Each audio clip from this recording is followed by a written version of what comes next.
Hi, it's Alaska Granny. If you've made the decision that you would use a handgun to protect yourself in an emergency situation, one of the things that you need to realize is that most of us will probably never be in a combat situation.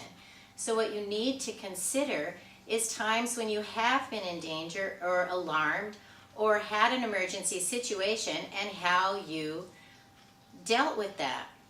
Because most of us, it has been, say, our child was lost, we saw a hit and run car, or our dog just got out of the car and took off. And what we end up doing is saying, there he goes, there it was, that was him.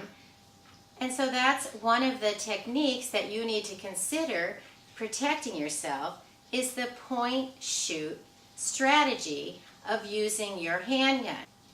If you consider point firing techniques, what you realize is you don't have to look at your sights, you don't have to look for lights, you don't have to look for gadgets and gizmos. You keep your eye on the target and you point and you know that's where I need protection. You can keep your eye on the threat that you need to. So you should practice pointing your finger along your gun, point it at your target.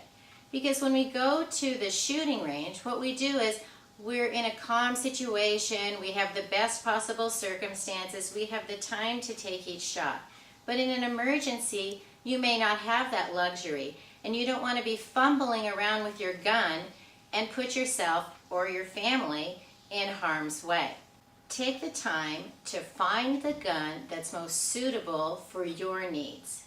Take the time to study about ballistics and find the ammunition that best suits your needs. And make sure that once you choose a gun, you practice with it, learn how to use it, and practice with it so that you're ready to go in any situation. Then don't practice just using lasers or just using the end sights. Practice using the point firing technique. And once you find the thing that makes the most sense to you, practice so that in any situation you can do your best to make sure that you and your loved ones are as safe as possible. Learn more at alaskagranny.com. Please subscribe to the Alaska Granny channel.